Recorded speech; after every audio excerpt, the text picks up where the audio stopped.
Olá, bem-vindos à Vet Cor Talks. E hoje a gente vai falar de um assunto muito sério. Eu acredito que todo mundo se lembra de algumas imagens marcantes quando pensa naquela tragédia que teve em 2024, lá nos enchentes do Rio Grande do Sul. Teve uma cena, gente, que rodou o Brasil inteiro. Eu não sei se vocês lembram, um cavalo ilhado em cima de um telhado. Ele estava esperando para ser resgatado. E o caramelo, ele virou um símbolo de tudo aquilo que a gente via pela televisão. Mas aqui em Juiz de Fora a imagem ficou outra. Foi um cachorro que estava embaixo dos escombros. Foi uma cena extremamente forte e que para muita gente também foi mais um momento que passou na tela. Mas, gente, existe uma diferença muito grande entre assistir e viver essa tragédia. Quando a gente vê de fora, a gente acha que entende o que está acontecendo. Mas quando a gente está aqui dentro da tragédia, durante o caos, e principalmente depois de tudo que acontece, a percepção ela muda completamente. E foi exatamente isso que a gente viveu aqui em Juiz de Fora. E no meio de toda essa tragédia, surgiu um movimento extremamente valioso. Um movimento que uniu os veterinários e voluntários, pessoas dispostas a ajudar. Essa foi uma rede que se formou quase que, gente, em tempo real. E o objetivo era muito claro, não deixar que nenhum animal ficasse para trás. Então, hoje no nosso episódio, a gente vai falar um pouquinho a respeito dessa experiência de dentro para fora, sobre o que não apareceu nas imagens, sobre o que acontece depois que as câmeras vão embora e sobre o papel de quem escolheu agir no meio do caos. E para falar comigo a respeito dessa tragédia e toda essa união que a gente teve, a gente tem hoje aqui a doutora Patrícia Sartori, uma querida amiga há muitos anos. Patrícia é médica veterinária, acompanhou, participou de tudo junto com a gente.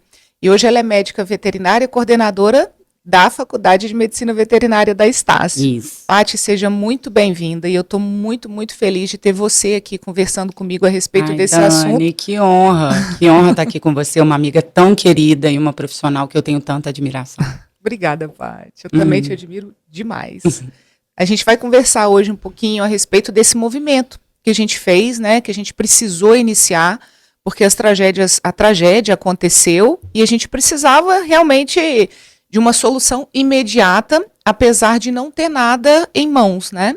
E foi aí que a gente começou a fazer esse movimento entre os veterinários. Eu acredito que todo mundo, de alguma forma, tentou buscar uma forma de ajudar, e nós, como médicos veterinários, o que a gente encontrou foi realmente fazer uma união entre os voluntários, as pessoas, né, dentro da medicina veterinária que estavam dispostas a ajudar, e a gente conseguiu isso muito rápido. Eu fico muito feliz, eu fico muito grata a todo mundo que está lá. A gente conseguiu montar um grupo, né, que é o Vet Ajuda JF. Nós temos mais de 180 veterinários lá dentro desse grupo. Foi tudo muito rápido, a gente conseguiu reunir bastante gente.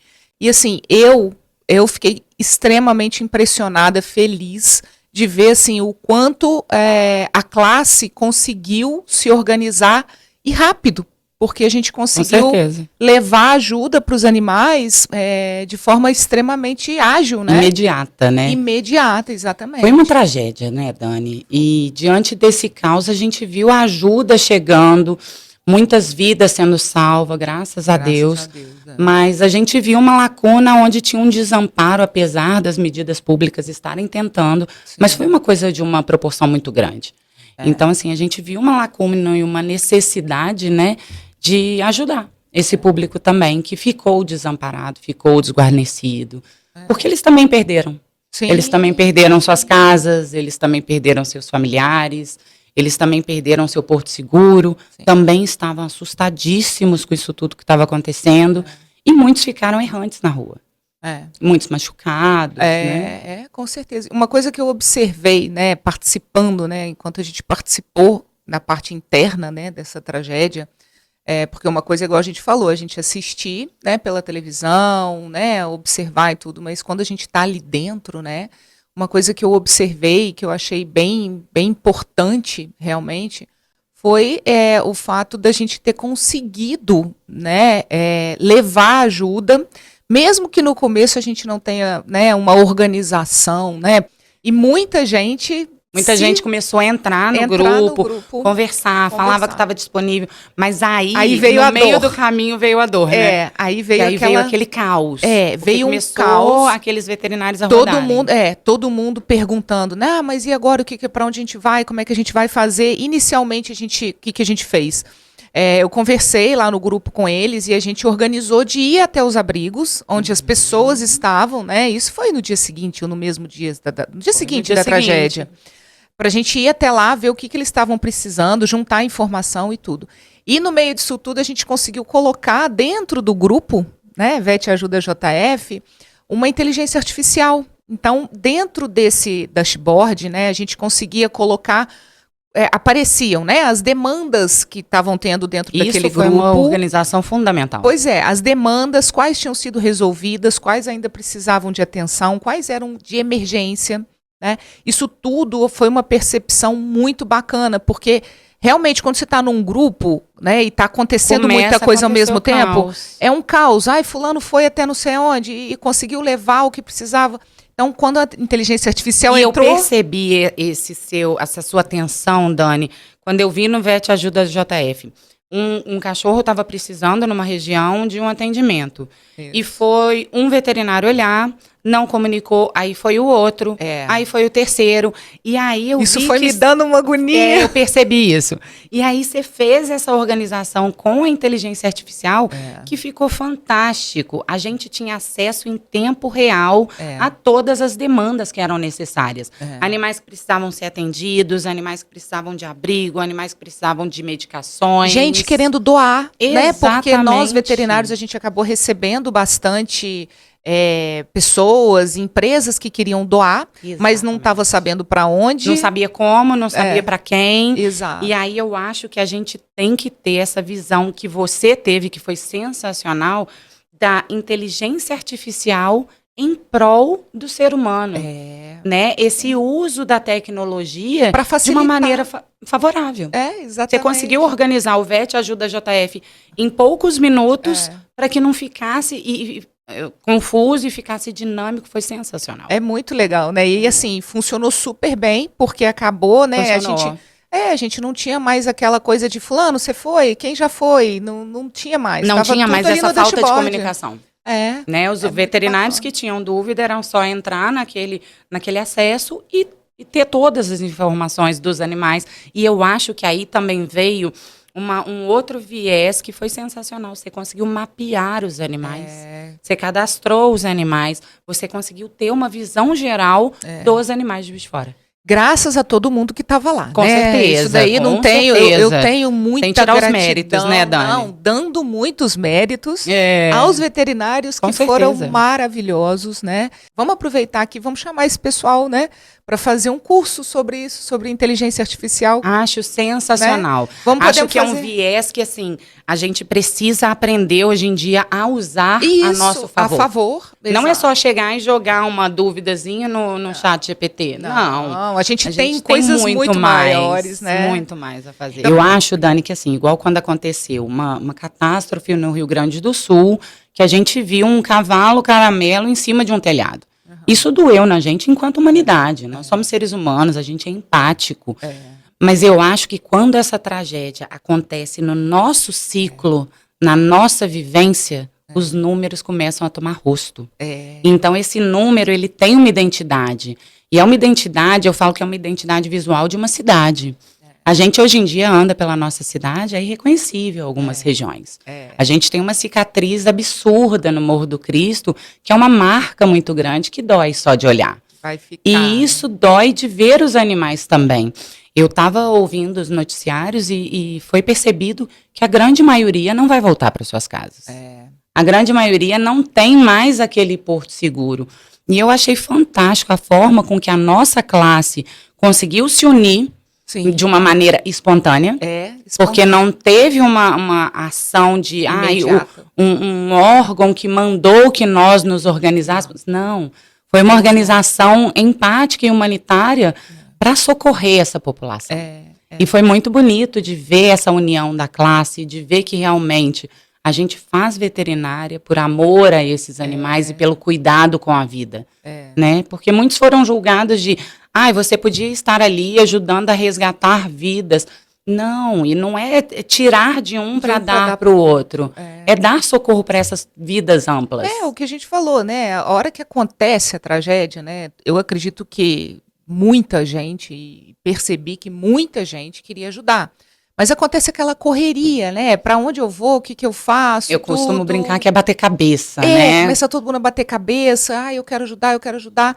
E aí a gente... E não sabe como. E não sabe como. E aí teve o VET, Ajuda JF, que veio organizar. Eu falo que foi o mestre da orquestra, né, o maestro principal, que foi organizando todas essas pessoas que queriam ajudar.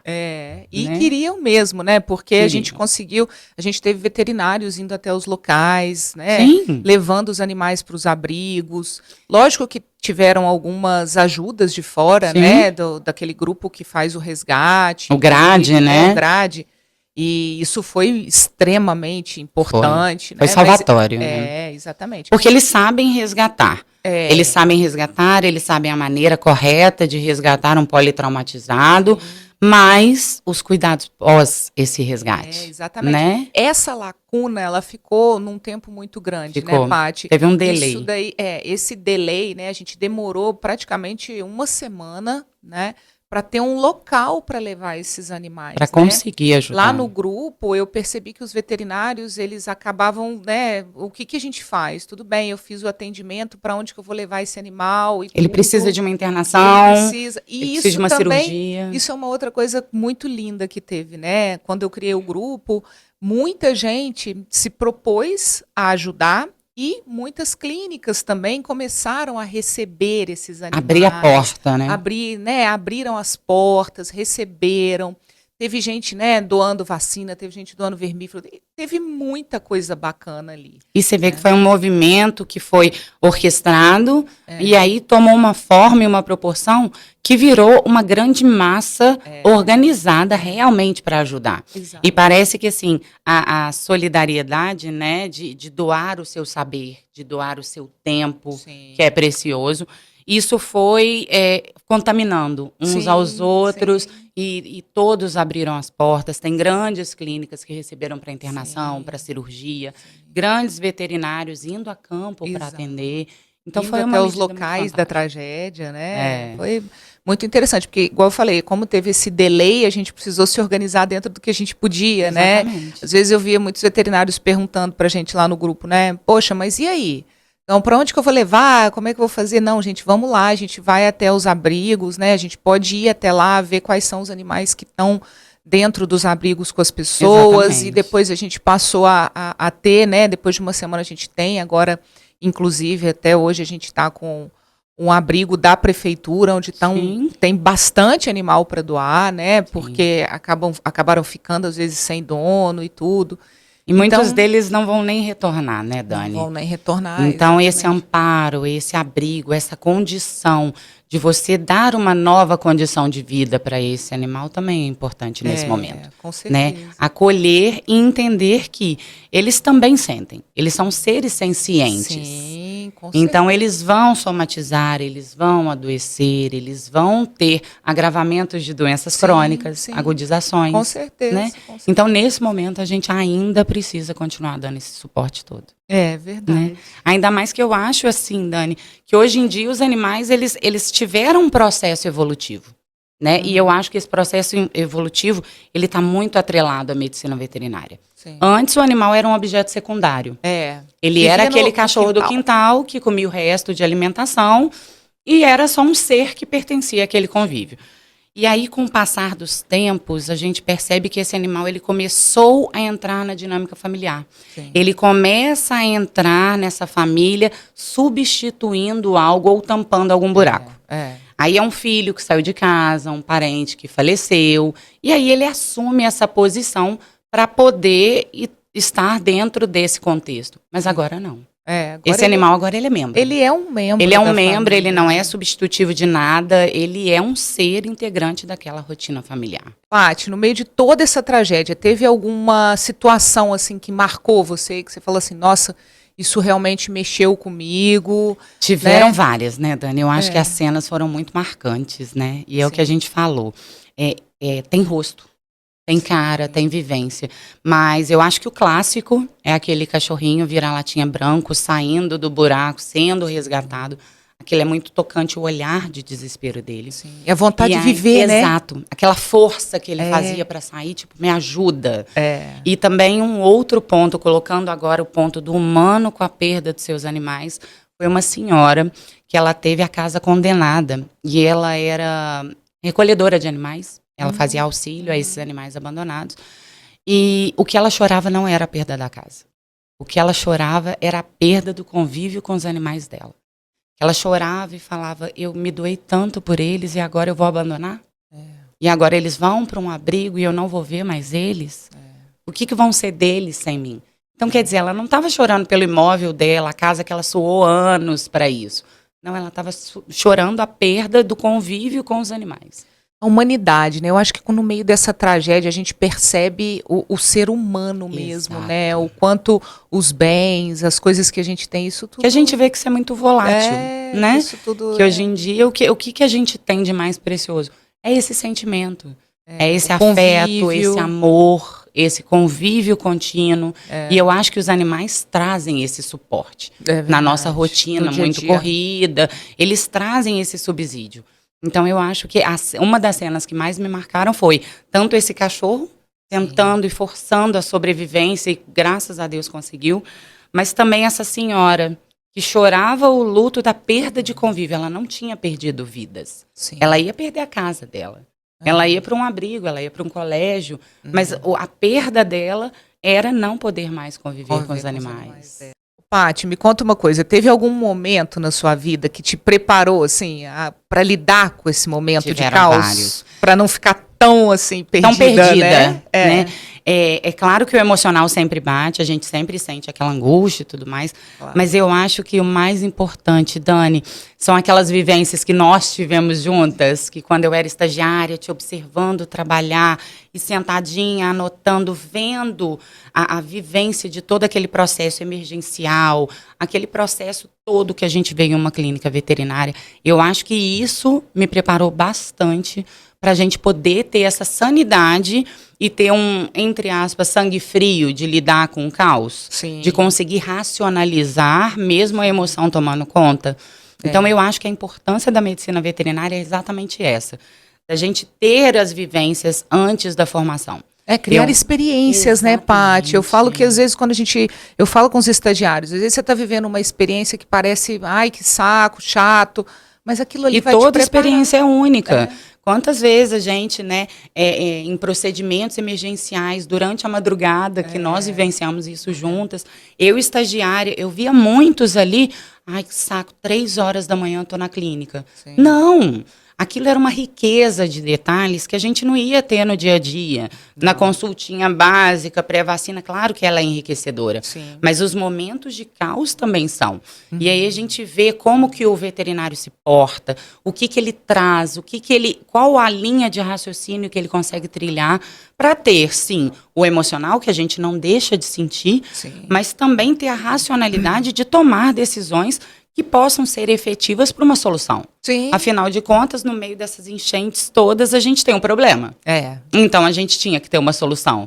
E foi aí que veio essa organização toda, né? E eu acho que, assim, o que as pessoas têm que lembrar também, Dani, é que o problema não acabou. Não, de jeito nenhum. E nem só com relação a enchente, a desmoronamento. Não. O problema não acabou porque em saúde pública e o médico veterinário está inserido na saúde pública, agora é o maior momento de acometimento que a gente tem de zoonoses. É o maior momento que os nossos animais vão demonstrar as suas doenças, vão trazer as alterações comportamentais que podem agudizar doenças crônicas, que podem fazer evoluir ou trazer à tona as doenças que não eram conhecidas antes.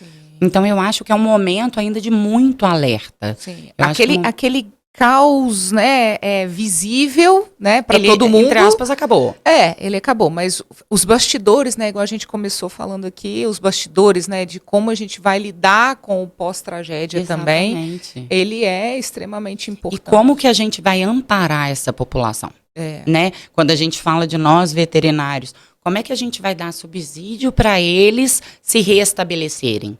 Sim. Como é que a gente vai conseguir fazer com que esses animais retomem suas rotinas, sendo que eles não têm mais rotina? Sim. Então, eu acho que isso é importante, esse olhar atencioso. Inclusive a união, né, da cidade, da população. Não pode acabar. Não pode acabar. Nesse momento a gente precisa, né? A prefeitura tem feito aí sábados de adoção, né, para poder ajudar aqueles animais que estão no abrigo, porque o abrigo ele não vai ficar superlotado e não pode ser eterno também, né? Então a gente precisa. E esses animais eles precisam voltar para a vida. Sim. Eles não podem morar num abrigo temporário, apesar de ser uma medida muito legal, mas eles não podem morar eternamente no abrigo temporário. Sim. Eles precisam de novos lares, eles precisam de novos tutores, eles precisam de outros cuidados. Sim. Eles precisam voltar à rotina. E aí é que tá, né, Dani? O animal precisa de rotina. Sim. Né? E o animal, ele precisa ser animal.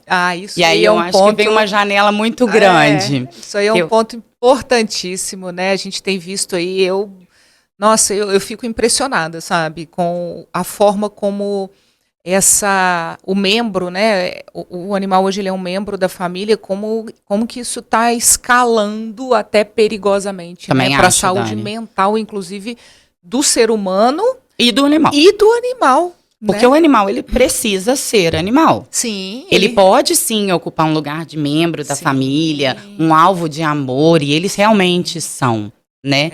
Mas ele não pode deixar de ser visto como um animal. De ser visto, nem, né, Paty? Isso é muito importante, mas o principal, quem falou que ele não quer ser um animal? Quem falou? Exatamente. Quem falou assim, olha, eu não quero mais ser animal, agora eu quero vestir, né?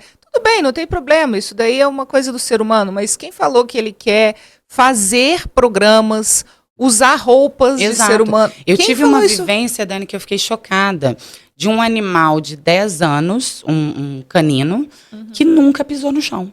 Pois é. Um animal que ele nunca pisou no chão. Por quê? Passeios urbanos só no carrinho e sempre de meinha ou de crocs. E o animal, ele não tinha o direito de explorar, de viver o que era o passeio para ele. Sim. Então, será que isso também é uma qualidade? Será que esse exagero da humanização também é uma qualidade de vida? Aí entra um ponto que eu acho muito importante, sabe, Paty? A gente tem que pensar nesses momentos, né, em que a gente vê esse excesso de humanização, até que ponto o ser humano não está fazendo isso por si próprio. Sim. Né, até que ponto o ser humano está pensando no animal. Também concordo. E até que ponto o ser humano está pensando em si próprio. Ou para suprir uma falta dele. Né? Talvez esteja faltando um pouco de consciência, né, e de percepção, porque as coisas escalaram de uma forma que foi meio perdido. Talvez falte um pouco de percepção do que é ser um cão. E né? do que é importante para um cão, o que é importante para um felino, para um gato, né? E eu acho que nós como veterinários, a gente tem que trazer isso para o dia a dia. Cabe essa orientação. Relembrar, né? O ser humano, ele tem os seus hábitos, ele tem as suas necessidades, assim como o cão, assim como o gato. Exatamente. Então, uma coisa é você colocar, né, o animal dentro da sua casa, e outra é você conseguir respeitar esse animal da forma que ele é. Com certeza. Né? A forma como ele precisa. E com as necessidades que essa espécie demanda. Que essa espécie demanda, e não que o ser humano demanda, né? Ô Dani, eu acho que o ser humano ele entrou numa vertente que hoje em dia, com a nossa vivência diária, com as rotinas muito atribuladas, com o meio digital, eu acho que o ser humano ele tomou uma vivência muito solitária. Sim. E aí o ser humano tem uma solidão, mas ele não consegue ter a solitude. Sim. E aí ele vê naquele animal o seu melhor amigo. Sim. Só que é o seu melhor amigo animal. Sim. É o seu melhor amigo de outra espécie. Não vai ser o seu melhor amigo para sentar numa mesa de bar e tomar um chopp com você. Existem muitos ambientes hoje em dia pet friendly. Ir ao cinema, né? Você vai levar o animal para o cinema. E o caos para um felino de estar naquele ambiente. Pois é. Então, essas coisas parece que escalou tão rápido, né, essa humanização, que parece que as pessoas não estão nem percebendo mais o que é e quais são as necessidades de cada espécie. E aí eu acho que vem a gente, como veterinário, também para instruir isso. Isso. De dar um toque de uma maneira afável, né? Que a pessoa não está fazendo por mal. Ela está achando que ela está zelando pela vida do animal. Mas, de uma maneira afável, falar, fulano, está exagerando, ele precisa, igual o caso do felino, ele precisa do ambiente doméstico dele. Muitos deles não gostam de sair de casa. Sim. Muitos deles têm horror de visitas. A gente fez eu trouxe aqui a Marcinha, né, lá da Cats. Fantástico. Ela falou pra gente aqui muita coisa interessante. Pode assistir lá, chama O Paciente Silencioso. Vocês vão entender. Ela falou bastante coisa a respeito do que né, quais são as necessidades do felino. E as necessidades também do canino. Exato. O canino, ele nem sempre ele vai querer estar num lugar barulhento, ele pode se assustar, ele pode ficar amedrontado, pode ter outro cachorro que vá o amedrontar. Então, respeitar esse espaço... Eu acho que fica uma pergunta, Paty, até que ponto o ser humano está respeitando o animal hoje em dia? Qual é a vertente de respeito hoje em dia em relação aos animais? Respeito não é humanizar, gente. Respeito é observar o que o outro precisa e gostar dele assim mesmo. Exatamente. Né? Com as limitações, com as vontades. Sim. Os animais, eles também vão demonstrar isso pra gente no dia a dia. Sim. Paty, eu queria muito agradecer a sua presença. Eu que te agradeço, Nossa, Dani. Quero que você volte. Primeiro que te encontrar é sempre um prazer. Né? A gente tem conversas maravilhosas. Você é uma amiga muito querida, uma profissional de muito respeito em Juiz de Fora. Obrigada. E o meu respeito por você é absurdo. Então, queria te agradecer por esse convite e que seja o primeiro de muitos, hein? Vou te cobrar mais bate-papos. Mais bate-papos. A gente tem muito assunto, a gente tem que entrar na nefro. Com certeza, temos que vir falar sobre os nossos cardio-renal, né? Nossa Senhora. A dupla de sucesso. Exato, a dupla colada. Não é? Paty, muito obrigada. Eu te agradeço. E com certeza nós vamos voltar a falar. Tem bastante coisa para a gente falar. Muita coisa. E muito obrigada a você que acompanhou o nosso podcast até aqui. E a gente te espera para o próximo episódio da Vet Incor Talks. Tanto aqui no YouTube quanto lá no Spotify. Até lá!